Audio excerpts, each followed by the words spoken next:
for joining us on another episode of Popcorn for Breakfast, a movie review episode of Popcorn for Breakfast. We'll be breaking down a new film, giving all our thoughts, and I'll be doing that with my co-host Kirk. Hello, hello. I'm your other co-host Cam, and we are here to break down a movie that Kirk has repeatedly called for the last 2 weeks, Wendell and Wyclef.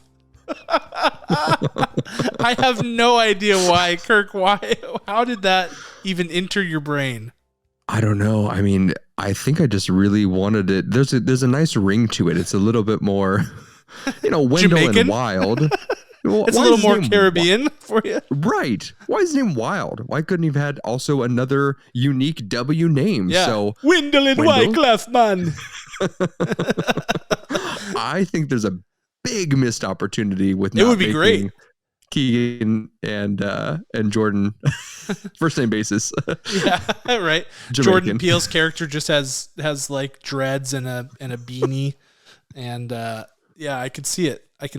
I love that so much. I will probably call it Wendell and Wyclef multiple times in this episode because that's how I have been referring to it in my home since you mentioned that, and I about died laughing.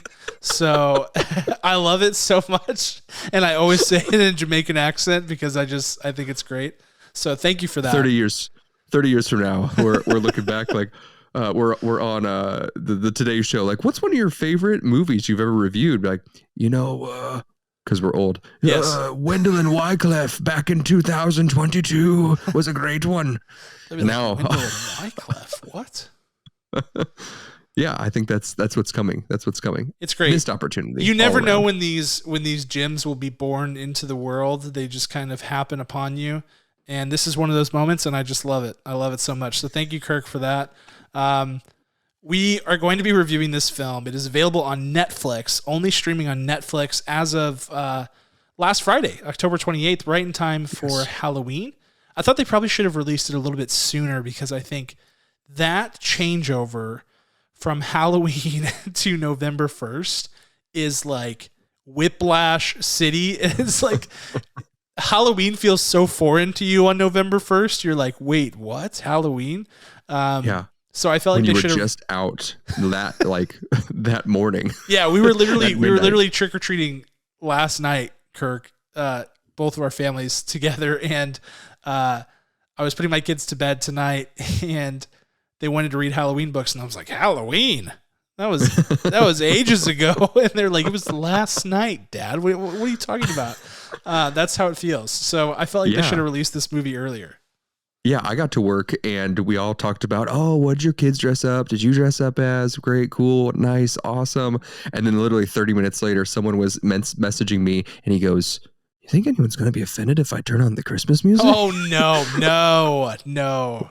We did it, Cam. No, we did it. You did not. We did. I said, I'm not offended. And I listened to Mariah Carey at least 4 times today, November 1st. That is despicable. Here's the thing, and I love Christmas music, but the reality is there are like 10 songs by various artists.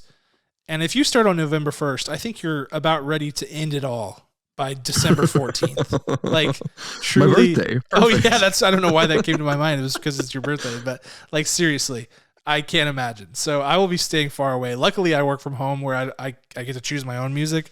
Yeah.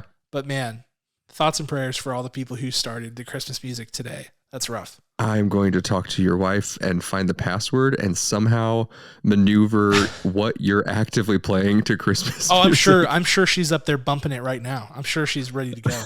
She loves Christmas almost more than any person I've ever met in my life. So, who knows? But before we turn the page on spooky season, we're gonna try to tap back into our Halloween mind frame, even though it's so long ago, and we're gonna review this film, Kirk.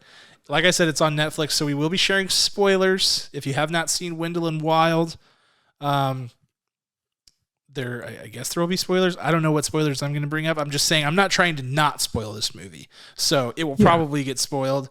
Go watch it on Netflix. Almost everybody has Netflix, I think. So go do that and then come back and listen if you're worried about spoilers. But, Kirk, as we always do, We're going to give a brief synopsis of the movie. I'm going to turn the mic over to you to do that and get us kicked off here. Is it wrong if I read it in a Jamaican accent? Should I not? I don't know if that's allowed. I'm going to skip it.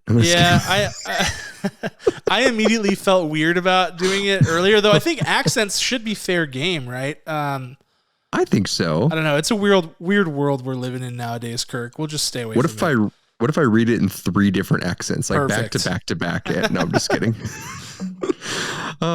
You're always fair to read like in an Irish accent because no one cares about the Irish because that's true. They're depressed people that no one cares about. So if you're ever curious or nervous about what not to do, read it in Irish accent. They're the punching bags of the world.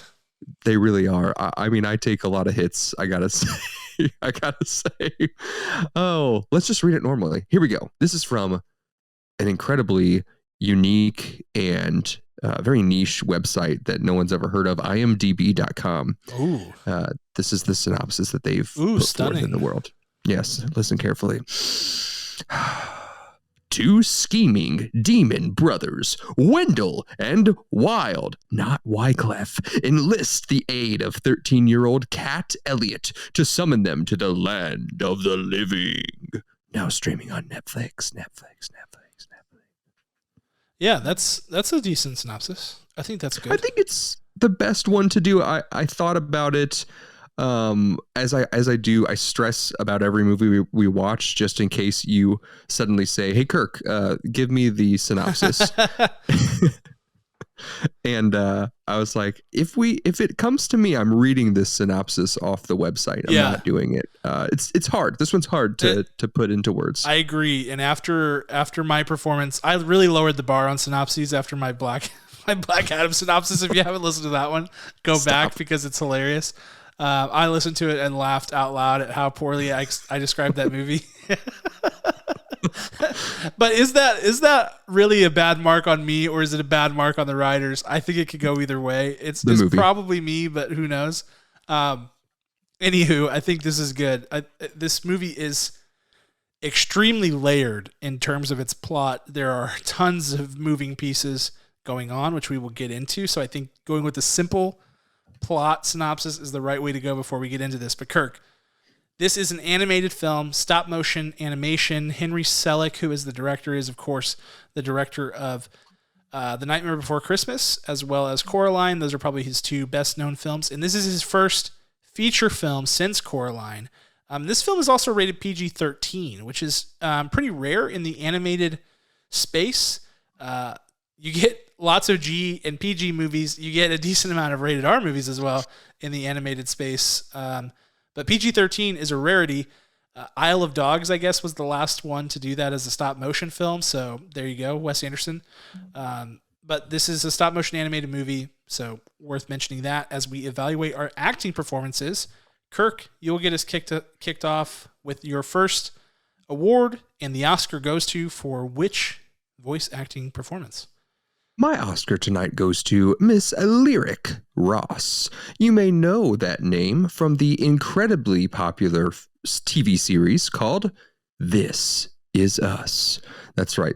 Only the first 4 seasons. After that, it gets really fuzzy. Once they hit the COVID season, it's just downhill. Sadly downhill. But Lyric, she plays Deja in that show, and she plays our main character. If you're watching online right now, she plays the character directly to my wrong way to my. It's so hard. It's so hard to point the right way on the camera. She is in the direction I'm pointing to in the camera. I don't even want to say left and right. I don't know if this will mirror the opposite way. She's the main character. Her name is Kat. And Kat is up against the world. I mean, devastatingly, her parents both pass away pretty much immediately in the first 5 minutes. A very loving family. Spoiler alert. And she has to pick up the pieces with the rest of her life. So she's very young when they die. And she has to navigate life with no moral direction, and she's marked during this, marked with these demons, Wendell and Wycliffe. They decide that that's their gateway, that's their path, because of this trauma, this grief. This isn't like a window sort of deal. At least that's how I interpret it. I don't know if that's correct. So she consistently delivers. You just feel that when you watch an animated movie, if you can hear the actor's voice, it's wrong. But if you can separate that entirely, and in the best cases, not even know who the actor is voicing it, then you have struck gold. And I think that's what we get here with Lyric Ross. Another one I want to, that's very easy for me to say, if you've seen the movie Sing, that's S-I-N-G, with I can't remember his name, but the lead guy, he's a mouse. It's Matthew McConaughey is the lead character in that. And he does not sound like him, like his own self at all. Not a single beat in that movie sounds like Matthew McConaughey, and he has 50% of the lines. This is the same situation. In a million years, no one would guess that this is Lyric Ross, because she looked at the image that was drawn, that was created, that the character itself, and she constructed a voice that matched that so well. So Lyric Ross, bravo.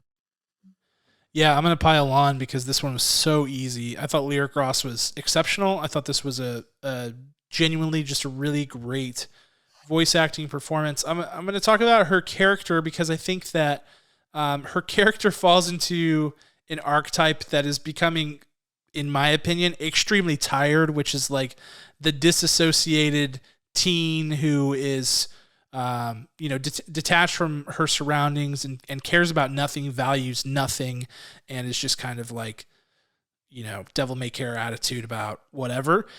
In this case, her character had a great arc and a good basis for that feeling. So it wasn't that she's just like another angsty teen. Like, she really was a trauma victim and someone who harbors a lot of guilt for the way that her parents passed on.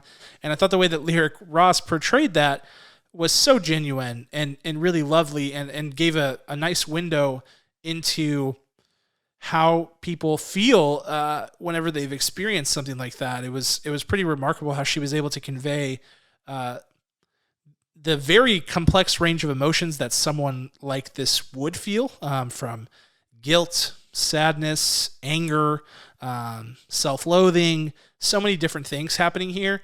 And with the delivery of each line and what she's saying and why she's saying it, because she is a character of few words, she really only speaks when spoken to or when talking about something that is valuable, like resurrecting her parents. That's really all you're ever going to get out of her. And she chose, because her character doesn't speak often, she made sure that the delivery of each line was intentional, and that intentionality is what made the difference here for this performance. I was very impressed by Lyric Ross. She's a young actor out there doing great work. Looking through her credits, I haven't seen much of what she's been in. I know that she's going to be in the Ironheart series that's coming out for Disney Plus and the MCU. Excited about that. I thought this was a great voice acting performance from a young actor. I was very impressed. Great job, Lyric Ross. Way good job. Let's move over to Scene Stealer. Talk about what was a really fun voice cast. Lots of different voices that you will remember and know from past experience and people who've been in the voice acting world before. Kirk, who was it who stuck out to you? Miss Angela Bassett, ladies and gentlemen. What's funny about Angela Bassett is that pre-Black Panther, everyone knew who Angela Bassett was. In fact, she was kind of consistently like a joke, almost like Angela Bassett. I don't know what it was, but there's lots of media out there that her name would just get dropped. And I don't know if that was like a call to action for her, because she had already done incredible, remarkable work in the 90s and even early 2000s. And then out of nowhere, she is just this unstoppable force again. And when she comes on screen, whether it's full blown live action or just her voice, she is not messing around. And her as Sister Helly's voice in this film is powerful. You already have a great production design with her. You got a couple of different of the older characters that almost look like they're carved out of wood, the way their cheekbones are raised, and you have these little, they're standing up on stilts almost across their chin line to their cheekbones. It's so cool. And that kind of reminder or indicator of a wise person, and you have Angela Bassett's voice just kind of team out of it. It's very compelling, and when she speaks, oh my gosh, you listen. You can't do anything else but listen.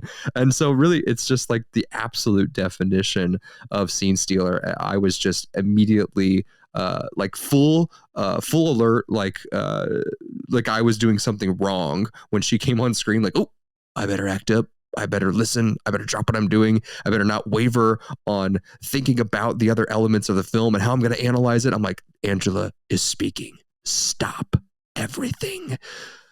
Bravo, Miss Angela Bassett. Yeah, I like that pick. I like that pick a lot. It's definitely on my short list. I'm giving my flowers and my scene stealer to somebody whose career I have really enjoyed and somebody who very rarely turns in a performance that I turn my nose up at, and that's Mr. Keegan-Michael Key, who played Wendell in this film. They've got this great, Key and Peele star in this movie. For those of you who are familiar with their wildly popular Comedy Central sketch comedy series, it was really cool to see them back acting side by side, even if it was as animated demons. It was great to have their banter back, but the sort of back and forth and relationship they have here as scene partners is that Wild, as his name would suggest, is completely insane and is constantly throwing out, this is Jordan Peele's character, by the way, constantly throwing out these nonsensical, non sequitur type things, just like really saying whatever pops into his head and saying so with crazy inflection, leaving Keegan-Michael Key's character Wild as sort of the straight man who has to react to this. And so in my opinion, Jordan Peele's character can do whatever he wants. I mean, he has no rules. And it's Keegan-Michael Key's character who is responsible for reacting in such a way that the back and forth works. And being a good straight man, as we talked about, probably ad nauseum on this show, is a difficult thing to do, especially probably in the animated medium. And I thought that he just did so great. And he manages to elevate so many of their scenes where they're kind of discussing their plans back and forth. He just totally elevated it into a new stratosphere by, stumbling over his words because he's trying to get the wheels in his head back turning after hearing whatever weird thing Wild just said. He does so many subtle, nuanced things that make this work. And I know that he's very studious, in his performances, and I know that that's none of it was unintentional or whatever. He really was working at this, so that just makes me all the more excited based on what I know about him. So if I have a chance, I'm always going to give Keegan-Michael Key his flowers because I just find him to be a really, really talented, gifted performer, and this was no different. His performance as Wild was excellent and had to be good in order for that relationship to work, and it was. Beautiful. All righty. Let's move into the production. I'm excited about this because I think that, it's not often that a stop motion feature length film makes its way into the mainstream in a way that, we would be talking about it on this show. So I'm excited to get into it. I'm sure the art will come up, but let's do the good and the bad like we always do. We're going to start with Showstopper, which is the thing about the movie that we loved or that really sold it for us versus we'll follow it up with director's shoes, which is things we would change. Kirk, what was your Showstopper? My Showstopper has to go to the color palette specifically. What we've seen from Henry Selick in the past are not muted, but definitely darker tones. You see all of the colors of the worlds in Nightmare Before Christmas and Coraline, but this, it's really vibrant. And I think that's something that is so important now versus back in the 90s and early 2000s because we have such better technology to capture a wider spectrum of colors. So back then it was like, oh yeah, this looks incredible. This is a dark movie. I want the grays and the dark navy blues and black, of course, and dark overcast gray. But now we get these ominous purples and reds and blues and greens of all different sorts, from everything from tickle me pink to, oh, what's another silly color, Cam? Do you know another one off the top of your head? Periwinkle.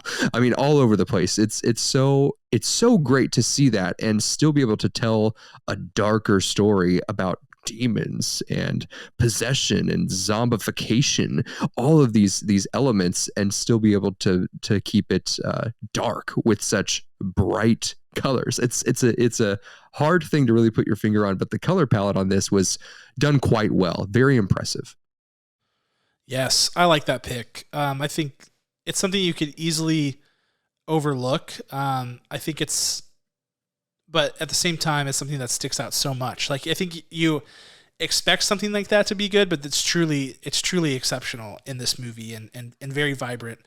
So I love that pick. It was definitely something that jumped out to me as well. For my showstopper, I think, like, at first it was hard for me to get over just like the overall mastery of the medium that Henry Selick flexes in this movie, and you're automatically drawn to that because this is, and I do want to dwell on it for a second before I do jump into my showstopper. This is great stop motion work. I mean, even by his standards, which are obviously exceptionally high when you think about he's responsible for probably the most famous stop motion movie ever in The Nightmare Before Christmas. I don't know, maybe that's hyperbolous, but I think it's way up there. But this was really good work. I thought there were a lot of like somewhat high octane sequences in which they're like riding a carriage at a high speed or doing things at a high speed that you just don't typically see them do in stop motion. So, I mean, obviously I was drawn to the artwork, which I thought was exceptional, both in terms of design and execution. But the thing that stuck out to me was actually more story related than art related, which is unexpected. And that was characters specifically. I thought the characters and the way that they all seemed like they were going to fall into these very specific archetypes, but they subverted that. So you've got all these characters that you expect to fall into a very specific archetype, meaning like you've got Sister Helly, who you expect to be the strict nun teacher at the all Catholic or the Catholic all girls school, who actually is like a hell maiden who summons demons and is helping this child through her journey. It's like, oh, that turned it on its head. You've got the three girls who meet Kat, or as they call her, KK, whenever she arrives at the school, Shaban and her friends, who you expect to be like the typical mean girls who are going to razz our character and cause issues. And they're not. They actually are very kind, and Shaban is like such a caring individual. And I love that because first of all, it's not lazy, which is the best. I love when people are being thoughtful and developing rich characters without just being like, oh, you know that one character that everybody always has that's kind of like this. And the second was the intentionality, again, I'll use that word, of taking a character and saying, you think this character is going to be this thing. And guess what? It's not. And that becomes such a helpful plot tool because you can use the viewer's brain against themselves. You can trick them into thinking something that's going to happen is going to happen when it wasn't. And you never said that it was, but their own brain told them that it was because they think they have seen this character before.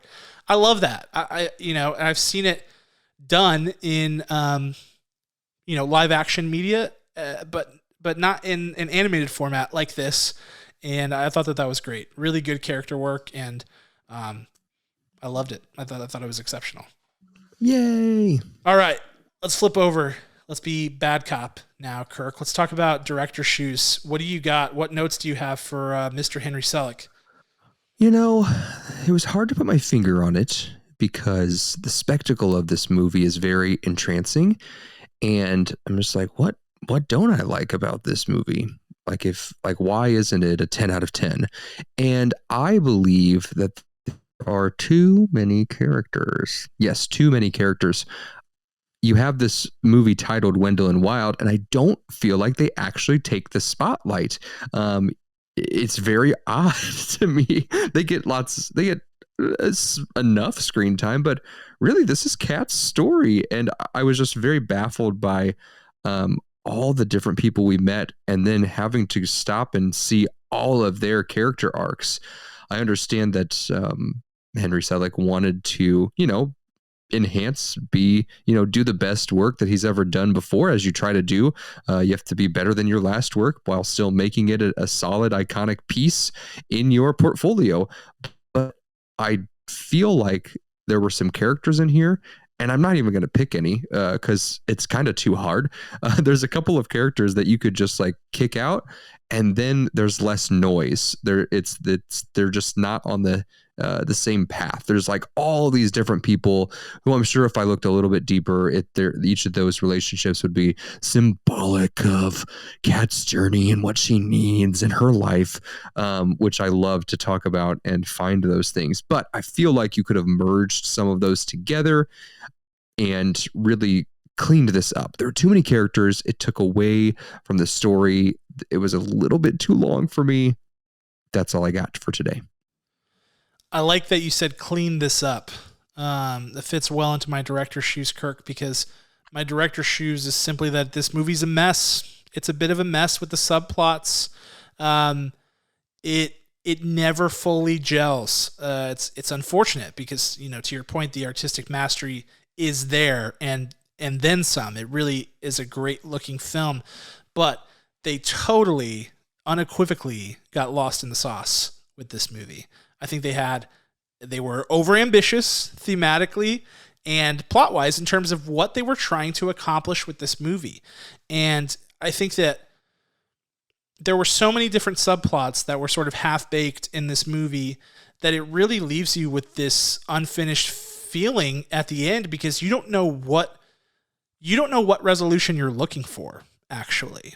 It's like, do we want her parents alive? Do we want her okay with the trauma? Do we want Wendell and Wild to have their goal? Do we want the Claxons to lose? Do we want all of that? Do we want, and why? What sort of closure are we looking for? And you feel a little bit at the end like you didn't get it because there were too many things that just never were fully hashed out. And for me, I really think that they should have boiled this down to a concise thesis, and my theory is that they had one at the outset. So at the beginning of the movie, I think it might even be the first line that you hear Lyric Ross's character, Kat, say. She says, "Everybody's got demons, but my demons have names." And I'm like, boom. Thesis of the movie, that's it right there, right? We've all got our demons. We have demons inside of ourselves. We have demons in the world around us that try to bring us down. But she's saying, you can use your demons. You can work with your demons. My demons have names, right? Like my demons are Wendell and Wild, and they're my boys. Like we actually work together toward a common goal. Your demons don't have to be demons. You can name them. You can know why they're there. I felt like that thesis was right there. And I felt like that was the one they probably wanted to take and run with at the beginning. But then you add in all these different things about like, I come back to the corporate one about the Claxons wanting to build their private prisons and squeeze the town for all their money and state funding. I was like, I don't know what purpose that really serves. Certainly that's a common theme of, the evil corporate overlords, money, greed, whatever. But within the confines of Kat and her story, it has loose ties to her parents with the brewery and everything, but I think it could have gone. I think they could have left all that out with the burning down the brewery because it really didn't have anything to do with the death of her parents. It kind of happened in the aftermath of the death of her parents. But again, like there are just so many things here. And then this theme that they tried to bring together with Raoul's paintings on the rooftops of like, it's a parent protecting its child, as all parents try to do. Like they literally even say that. I think that's like an actual line from the movie. And I'm like, oh, is that something you're trying to drive home here? I think you could have left that out. I think really they should have just stuck with everybody's got demons. My demons have names, because that line is highly interpretive. It can be twisted multiple different ways. It means different things to different people, and it's really rich. It's simple. And they got lost in sauce. Simple as that. They added too much, got overly ambitious, and the thing suffers, I think, greatly because of it, which is a shame. I love that line. I love that line so much. It's so good. It's rich, man. It's good stuff. It's just like, and that's what's frustrating, because it's the first line of the movie, right? You know that like that is what was on the storyboard. You know, like that was the idea for the movie and the concept, and you're like, you had it. You know, like it was right there. You had the concept, but you bloated it too much, which is a shame, because then you get all this weird world building stuff that they have to add in to support their story, like the Beelzebub and the Belzer guy. Yep. And the weird janitor guy who is like collecting demons. You get all of these different characters and subplots that don't serve that goal. They don't serve that mission. So yeah. Anyway, that's my rant on Director's Shoes, but that's basically how I felt. Well, it's great. You articulated it perfectly. Thank you, sir. Let's move on to our final segment, which is final thoughts and scores. I think this is going to be a tricky one, Kirk. I'm excited to hear your final thoughts. Not much left on this. I think we've dissected it very well tonight. Not that we don't ever do an incredible job, but pat us on the back. Good stuff. I'm reaching to pat your back. Thanks, right man. there. Do you feel it? I needed that. I needed that this Other week. side, left and right. Okay, cool. Scott just coughing into the mic. Hope you're okay. Love it. Hope you didn't crash your car, ladies and gentlemen, or like mow the wrong part of your lawn, or if you're making dinner, slice off something that shouldn't be sliced. It really just gets we are just writing in gas, right? Like flooring it in gas. Once we hit that first line, you're like, take me wherever you want to go with that first line. And then somewhere along the line, we shift into neutral, and we're just kind of floating through this world that Henry just wants to just like show us. That's really what it comes down to. There's too many characters. It's jumbly, it's messy, but beautiful. And a lot of the times we tell you, just because a movie is beautiful and in an incredible technical feat, don't give it a high score.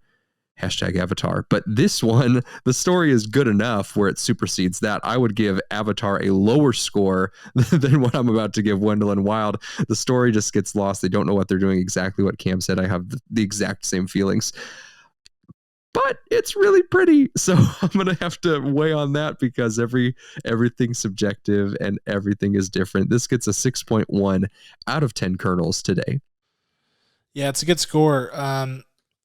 It's so hard, Kirk, because I like what you said about how like it's really pretty.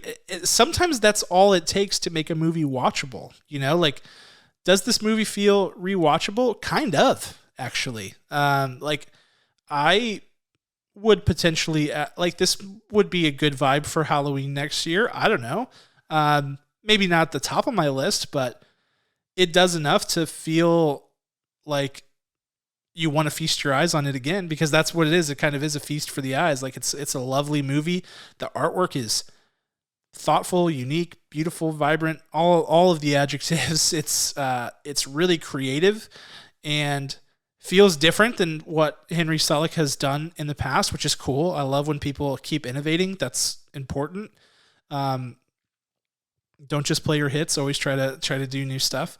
And yeah, so it's a toughie. I do think that the story stuff is a bummer. I think it hurts it for sure, because I think that I actually had to go back and rewatch certain scenes and be like, okay, what's happening with her hand? Why is it green? Why is it pulling her? Why did it cover her mouth and say like, I swear, whatever, like what is this? And rewound only to find that like, they just didn't really explain it well, and you just kind of have to figure it out. So that's a bummer. So I waffled on this a lot. I am giving it a 5.8 out of 10 kernels, which hurts me because I do think it's lovely, and that feels like a low score to me. But when I sat down in the aftermath of this movie and tried to make sense of it and where it left us. And even the fact, as simple as you said, Kirk, the movie's called Wendell and Wild, and I don't think it's their story. That hurts it too, because that's kind of a misnomer. It's just like a marketing title, which is frustrating. When I grappled with what this movie really is, I can't give it much higher than that, because I think that the story suffers, which is a shame, because they really had a strong concept that just didn't come to full fruition. I wonder if it's out there, Kirk. Is it out there in the edit somewhere? Are there scenes that got cut that shouldn't have, and scenes that got added that shouldn't have? And I mean, does it exist? I don't know, but that's where I'm at. 5.8 out of 10.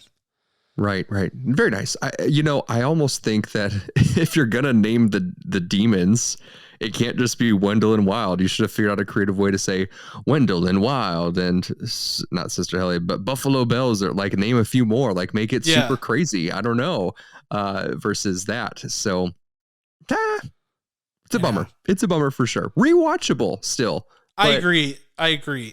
It's, it's flawed. I think nearly fatally flawed. It doesn't completely fall apart, so that I don't want to be too crazy, but it is still enjoyable to take a look at. Yeah, and as the resident not like super into animated, for like adults, like past or teenagers, this is not your medium. This is not your medium, I would say. It's not mine, and I'm like, whoa, okay, well, I didn't love it. I did the same thing as you. I did have to rewatch certain segments, and now all the while I'm thinking, like, this just went straight to Cam's brain. He digested it, and he'll have perfect words, and he lives this. He consumes it left and right, and I'm happy to hear that you were in the same world as me for your viewing as well. Yeah, I think that I'll be interested to read some other reviews of this movie, because I do think that based on what I had seen in my Twitter feed, it got mostly favorable reviews. So I'll be interested to hear what other people's interpretations are. And what your interpretation are. If you listen to it and you're like, oh man, I don't agree that it was messy. I think it made perfect sense. You are definitely smarter than us, I would say, if that is the case. And I want your wisdom. So share it with us. And we will probably be reviewing another Netflix movie next week, Kirk, in Enola Holmes 2, but we shall see. Stay posted on our social media to see what we will be reviewing. We'll be sure to let you know as soon as we decide. But until that time, we're going to leave you with special thanks to our executive producer, Ryan Spriggs, as well as his band, Rhetoric. You're hearing right now. Thank you so much for listening to this review, and we will see you guys next week. Talk to you then.